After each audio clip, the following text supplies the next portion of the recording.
બંધારણ તોડવામાં જો ફાંસીની સજા મળતી હોત તો મને તો ફાંસીના ફંદા ઉપર લગાડી દીધો હોત, પણ હવે ડીજે વાગશે. આ શબ્દો છે ઠાકોર ભાઈઓના, એટલે કે અર્જુન ઠાકોર અને ગબ્બર ઠાકોરનું મોટું નિવેદન સામે આવ્યું છે. ગઈકાલે જ્યારથી તેમને નાત બહાર કરવામાં આવ્યા છે ત્યારબાદ હવે તેમને મૌન તોડ્યું છે અને તેમજ ચીમકી ઉચ્ચારી છે. શું કહ્યું છે, શું સમગ્ર મામલો બન્યો છે, વિગતે વાત કરીશું. નમસ્કાર, ગુજરાત તક સાથે હું જ્યોતિકા પંડ્યા. ઠાકોર સમાજનું બંધારણ અને બંધારણનો ઉલ્લંઘન કરવાનો મામલો ઘણા સમયથી ચર્ચામાં છે, કારણ કે ઠાકોર ભાઈઓ એટલે કે અર્જુન ઠાકોર અને ગબ્બર ઠાકોર ઉપર એવું કહેવામાં આવ્યું છે કે તેમને ઠાકોર સમાજના બંધારણનું ઉલ્લંઘન કર્યું છે અને તેની માટે જ તેમને ગઈકાલથી 1 વર્ષ માટે નાત બહાર કરવામાં આવ્યા છે કે એ નાતનો હિસ્સો નહીં રહે 1 વર્ષ સુધીને. જો તે તેના સંપર્કમાં કોઈ નાત ભાઈઓ હોય કે એની નાતના કોઈ જ પણ લોકો હોય તો એ તેને અનફોલો કરી દેવા સુધીની પણ વાત પહોંચી ગઈ હતી.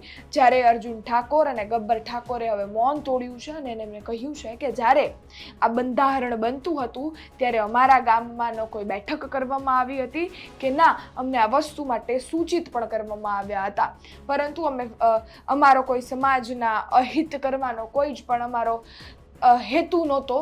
અને જે રીતે સમાજના નેતાઓએ ડીજે વગાડનાર જે લોકો છે એના રોજગાર ઉપર પગ મૂક્યો છે તે હવે સ્વીકારી લેવામાં નહીં આવે. અમને નાત બહાર તો કરી જ દેવામાં આવ્યા છે. આ તો સારું હતું કે બંધારણમાં તોડવા પાછળ ફાંસી નહોતી દેવાતી, બાકી સૌથી પહેલાં મને ફાંસીના ફંદા ઉપર ચડાવી દેવામાં આવ્યો હોત. પરંતુ તે ખેર હવે ઠાકોર ભાઈઓ છે તેમને મૌન તોડ્યું છે અને તેમને એવું પણ કહી દીધું છે કે હવે તો ડીજે વાગશે. આવું પણ કહેવામાં આવ્યું છે ને એવું પણ કહેવામાં આવ્યું છે કે એ ગામના 150 જેટલા પરિવારો તેમની સાથે છે. સૌપ્રથમ ઠાકોર ભાઈઓના નિવેદનોને આપણે સાંભળી લઈએ શું કહી રહ્યા છે તે. કોમ કેના ફેવરમાં છે? આપણા સમાજમાં. આપણને કોઈને પૂછ્યું ના. 3 વાગ્યા સુધી આપણે રાહ જોઈ. હા. અમારો પ્રોગ્રામ હતો તો છતાં કેન્સલ કરીને અમે વાટ જોઈ, પણ અમને કોઈ બોલાયા નથી. અમારા ગામમાં કોઈ મિટિંગ પહેલા થઈ નથી અને બંધારણનું અમને કોઈ કીધું નથી. ઓલરેડી અમે મિટિંગ કરવા ગયા હતા કે અમારે ભાઈ અમારા જે આયોજક હતા પણ એમનું કોઈ માન્યું નહોતું અને આ પોતે ડિસિઝન લઈ લીધું છે એમને. બરાબર, એક વખત કાયદો હોય તો કોર્ટ બી પૂછે છે કે ભાઈ આરોપીને તારો ગુનો તને કબૂલ છે, આ પૂછવામાં આવે છે.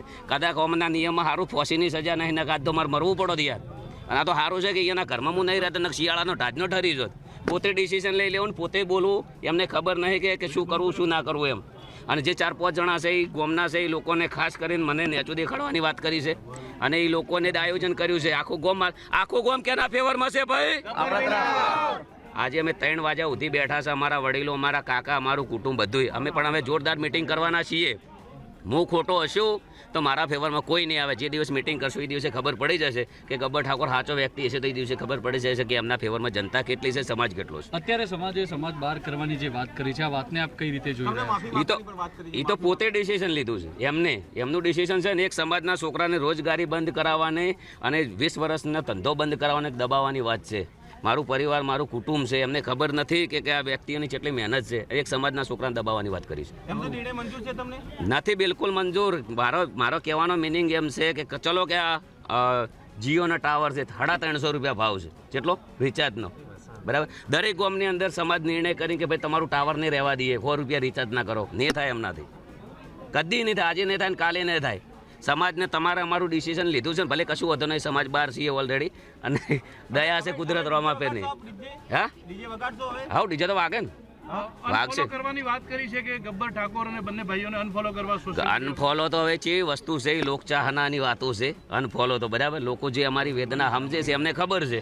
બરાબર, અને ઓલરેડી અમે લડ્યા તો અમુક ડીજે વાળા છે, સંગીતકાર છે, જે લોકોને રાત દાડો મહેનત કરી 20 વર્ષ જે સંગીતને આલ્યા છે એ લોકો માટે તો આપણે હવે કરવાના જ છીએ. તો પહેલાં બધાને જય સદારામ બાબા, જય ઠાકોર સમાજ. જે આજે આપણે કીધું કે માઇકમાં કે ગબ્બર ઠાકોરને, અર્જુન ઠાકોરને સમાજ બહાર કરી દીધા છે, તો અમે આખા દિવસના આજે મારે અમદાવાદની અંદર પ્રોગ્રામ હતો, 1.5 લાખ બજેટ હતું. એ પ્રોગ્રામ કેન્સલ કરી અને અમે ઘરે રહ્યા કે મિટિંગ છે આજ અને જે સમાજ આવશે સમાજની જે કહેશે એમાં ઊભા રહ્યું. કારણ કે જો ગુજરાત સરકારની અંદર જે આપણે ભારત સરકારની અંદર જે બંધારણ છે, સરકાર બંધારણનું, એ પણ આપણે કોઈ ગુનો કરીએ ને તો આપણે કોર્ટ પૂછે છે કે તમારો ગુનો તમને કબૂલ છે કઈ રીતનું સરકાર પણ પૂછે છે, પણ અમને કોઈ પૂછ્યું નહીં, અમને કોઈ બોલાયા નહીં. જાતે નિર્ણય લઈ લીધો કે ગબ્બર ઠાકોર અર્જુન ઠાકોરને સમાજ બહાર મૂકી દેશે. અને અમે આખી જિંદગી સમાજ પાછળ મહેનત કરી, આખી જિંદગી સમાજ માટે દોડ્યા, મિટિંગો કરી, મિટિંગમાં જે આ સમાજના ગીતો ગાયા, સમાજને સારી જગ્યાએ અમે ઘણા બધા ગીતો બનાવ્યા કે ભણો ભણો, ભણ્યા વગર કંઈ નથી. સદારામ બાપા એમ કહેતા, ગબ્બર ઠાકોર એમ કહેતા, તમે ભણો. તો સમાજ માટે બહુ મહેનત કરી છે અને આજ સમાજ માટે ખૂબ અમે મહેનત કરી, એનું પરિણામ અમને આ રીતે આવ્યું છે. અને એમને કોઈ જોણ્યો નહીં, સીધું બોલી દીધું માઇકમાં કે સમાજ બહાર અમારી જિંદગીનું અમે 20 વર્ષથી મહેનત કરીએ એનું શું, અમે કાળી મજૂરી, અમારે કોઈ ખાવાનું નહોતું ને હવે અમે આ સ્થાન પર હવે થોડા ઘણા પૈસા ગઈને અમે કમાઈએ છીએ. તો એમને ખબર પડવી જોઈએ કે આ બધું ગાવાનું બંધ કરી દીધું તો ભાઈ ચમ ચાલશે એમ. અને તો સીધું માઇકમાં આવ્યા ને બોલીને જતા રહ્યા. અમને કોઈ કીધું જ નહીં, કોઈ વાત કરી જ નહીં. આખું જાબડિયા ગોમ અમારા તરફ છે, અમારા જોડે હાલ 500 માણસો છે અને ફક્ત 4 માણસો જે અમારા ગામના જે અમારા વિરોધીઓ છે એમને આ મિટિંગ કરાવી, જે રાજકારણીયા છે એમને જોડે બોલાવી દીધું કે તમે અમારા ગામના છોકરા છે એમને આવું બોલી દો. બસ સીધું અમને કોઈ પૂછ્યું નહીં, સીધું માઇકમાં બોલી દીધું ગબ્બર ઠાકોર અર્જુન ઠાકોર સમાજ બહાર. આગળનું શું પગલું રહેશે? તો હવે આગળ અમે અમારા તરફથી અમે મિટિંગ કરશું, અમારું ગામ ભેળું થાય, આખા બધા સંગીતકારો છે, ડીજે વાળા છે, જે કલાકારો છે એમને બધાને બોલાવી મિટિંગ કરશું. જો આપણે ખોટા હશું તો અમારી હંગાત કોઈ નહીં આવે, અમે બંને ભાઈ જ આવશું. ખોટા હશું તો નહીં આવે, ખોટા નહીં હોય તો બહુ પબ્લિક આવશે, બહુ અમારા સમર્થનની અંદર હાજરી આપશે. અને એવું કીધું છે કે ગબ્બર ઠાકોરને અર્જુન ઠાકોરને જે સમર્થનમાં જાય એમને પણ સમાજની બહાર કાઢી દેવું. તો હાલ 500 માણસો હોય છે તો બધાને કાઢી દો ને સમાજ બહાર. અને સમાજનું બંધારણ બધા માટે લાગુ પડે છે. હાલ બનાસકાંઠાની અંદર ગામડે ડીજે ચાલુ છે, લાઈવ પ્રોગ્રામ ચાલુ છે, બધું જ ચાલુ છે. કોઈને પણ કશું કોઈ નડતું નહીં. તો સમાજને ખાલી અર્જુન ઠાકોર ને ગબ્બર ઠાકોર કેમ નડે? અને બંધારણ સમાજના હરેક દીકરા માટે હોય છે, તો ખાલી આ બંધારણ ગબ્બર ઠાકોર માટે અને અર્જુન ઠાકોર માટે બંને માટે જ કેમ? ઠાકોરભાઈઓ દ્વારા ચીમકી ઉચ્ચારવામાં આવી છે ને કહી દીધું છે કે હવે તો ડીજે વાગશે, કારણ કે અમે 3 વાગ્યા સુધી અમને એવું હતું કે અમને બોલાવશે, અમારી વાત સાંભળશે. કોર્ટમાં પણ એક ચાન્સ દેવામાં આવ્યો છે કે તમે તમારો પક્ષ છે તે મૂકો, પણ અહીંયા તમને બોલવાનો પણ મોકો ના આપવામાં આવ્યો. અમે 3 વાગ્યા સુધી રાહ પણ જોઈ. અમારો જે પ્રોગ્રામ હતો એમાં અમે ન ગયા અને એ લોકોની રાહ જોતા, સમાજના આ મુદ્દાની ગંભીરતા રાખતા અમે 3 વાગ્યા સુધી રાહ જોઈ. તે છતાંય અમને ન બોલાવવામાં આવ્યા કે ન અમને કંઈ જ પણ પૂછવામાં આવ્યું. સીધો જ આ ફેસલો લેવામાં આવ્યો કે અમને નાત બાર 1 વર્ષ સુધી કરી દેવામાં આવ્યા છે. જે રીતે એને ડીજે લોકોના જે કામગીરી ઉપર ને રોજગાર ઉપર પગ મૂક્યો છે તે ઉચિત નથી. આમાં એવું પણ થાય કે જ્યારે ઠાકોર સમાજનું જે બંધારણ બનતું હતું ત્યારે બધા જ લોકોની સહમતિ નહોતી. હવે 2 ફાટા પડી ચૂક્યા છે કે એક સાઈડ બધા જ કલાકારો ઠાકોર સમાજના અને બીજી બાજુ નેતાઓ. ખેર, જોવું રહ્યું કે આ જે આખી ઘટના છે એમાં આગળ હવે શું વળાંક આવી શકે છે. આ સમગ્ર ઘટનાને લઈને આપનું શું માનવું છે? ઠાકોર ભાઈઓના નિવેદનને લઈને આપનું શું માનવું છે? કોમેન્ટ્સ કરી ચોક્કસથી જણાવજો.